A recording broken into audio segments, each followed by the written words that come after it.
Orang muda merupakan pewaris perjuangan parti kita, dan pandangan mereka tentang UMNO akan menentukan jatuh bangunnya UMNO pada masa akan datang. Kita bersetuju dengan hal ini. Jadi saya bertanya kepada mereka, apa persepsi mereka terhadap UMNO ini?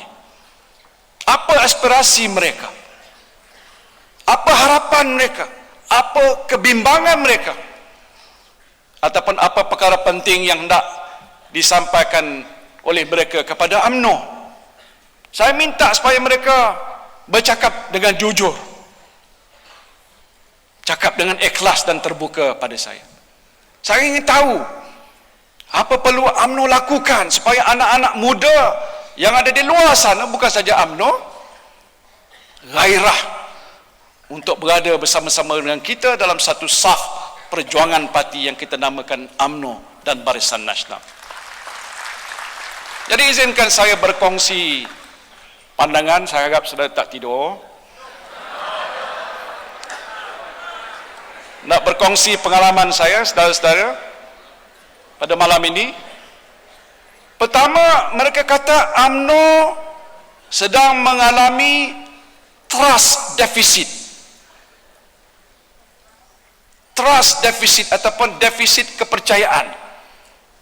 Macam kurang percaya. Ini mereka kata. Kedua, UMNO parti feudal.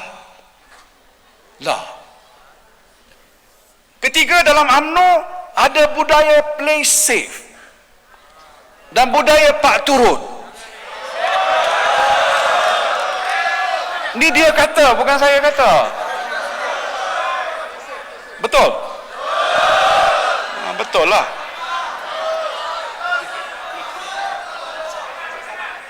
Keempatnya dia kata UMNO dikuasai oleh warlord. Warlordism. Dan kelimanya, apa dia kata? Dia kata UMNO diancam oleh budaya ugut dan budaya tabur.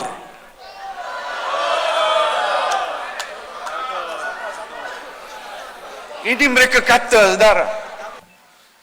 Jadi dalam proses untuk melengkapkan perubahan dan peremajaan UMNO ini, dan untuk menjadikan UMNO sebagai parti harapan orang muda, parti idaman, parti masa depan, saya ingin mencadangkan 7 langkah. 7 perkara. Pertamanya, UMNO perlu melahirkan pemimpin muda yang berwibawa dan menjadi penlaju pemikiran, opinion leader dalam masyarakat. Garap adilisme orang muda ini. Galakkan budaya berfikir dan bersuara dalam UMNO. Pemimpin muda yang ada adilisme, ada wibawa dan berani bersuara perlu diketengahkan untuk menjuari isu-isu rakyat, menjadi jurucakap parti, bukan diketepikan oleh parti. Kedua, UMNO perlu melakukan pencarian bakat. Memang ramai pun bakat. Kita kena talent scout. Kita perlu menyediakan platform untuk orang muda daripada golongan profesional, intelektual, agamawan, aktivis sosial dan lain-lain yang diterima oleh masyarakat untuk bergerak aktif dalam UMNO. Platform ini perlu diwujudkan baik di peringkat pusat, di peringkat negeri ataupun di peringkat bahagian.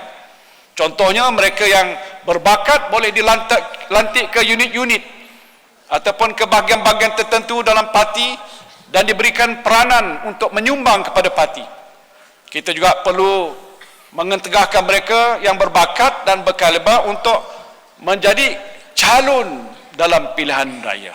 Ketiganya, wujudkan modul pengkaderan dan pentarbiahan yang tersusun untuk melahirkan lebih ramai pemimpin muda UMNO yang bijak, petah dan tangkas berhujah serta teguh daya rohaninya. Kita perlu membentuk UMNO dengan kalangan ahlinya yang punya kekentalan semangat serta menghayati prinsip dan matlamat perjuangan parti yang sebenar. Beri mereka kekuatan untuk mengolah perjuangan UMNO yang lebih segar dalam konteks cabaran semasa. Jadikan mereka kumpulan pemikir muda di dalam UMNO. Keempat, semarakkan semangat kesukarelawanan melalui program-program bersama rakyat. Pecahkan tembok pemisah antara parti dan rakyat. Menerusi kerja-kerja sukarela. Dekati rakyat, dengar rintihan mereka, fahami masalah mereka. Tanya diri kita, berapa ramai daripada kita yang sentiasa mendekati rakyat dan disayangi oleh rakyat. Manfaatkan sepenuhnya teknologi maklumat, khususnya media sosial, untuk sentiasa mendekati dan memenangi hati golongan muda. Dan kelima, wujudkan institusi naziran dalam UMNO, dan Presiden pun sudah bersetuju untuk kita memantau setiap keadaan di bahagian dan juga cawangan. Satu jabatan naziran sepenuh masa perlu diwujudkan dalam UMNO untuk pastikan semua pemimpin di peringkat majlis tertinggi, sayap di peringkat negeri, bawahan dan bahagian dan akar umbi buat kerja. Kita ada beberapa bahagian-bahagian yang kita jadikan tumpuan. Saya dan Presiden Parti pun telah bincang. Beliau berkata beliau akan mengambil masa lebih untuk parti, bukan mana kurang untuk kerajaan. Saya juga akan memberikan masa yang lebih untuk parti.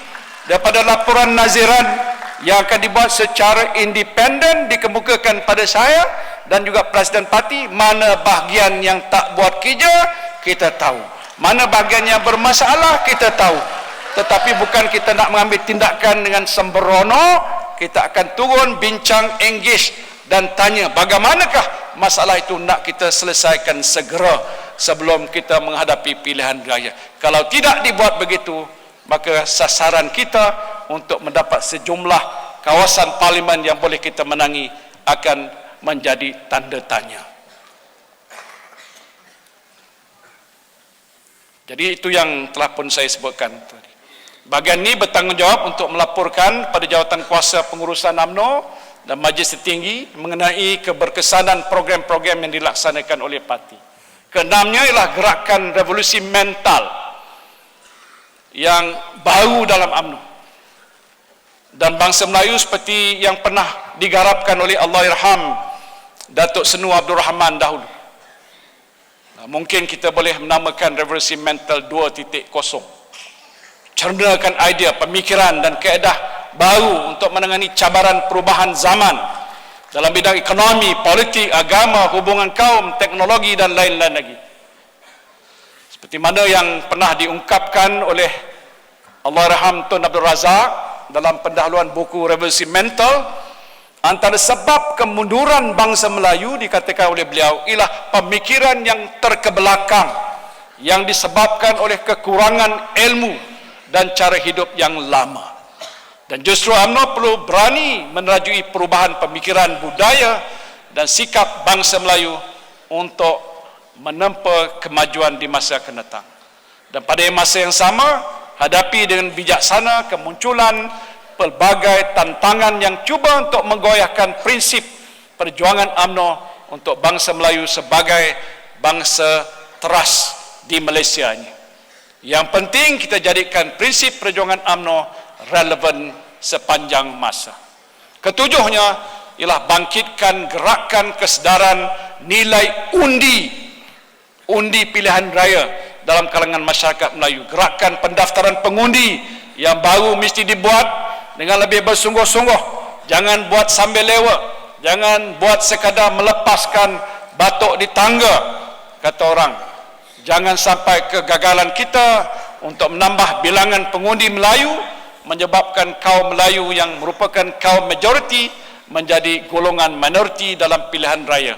Sasaran gerakan ini wajib dimulai dengan memastikan semua ahli UMNO yang layak mengundi didaftarkan sebagai pengundi.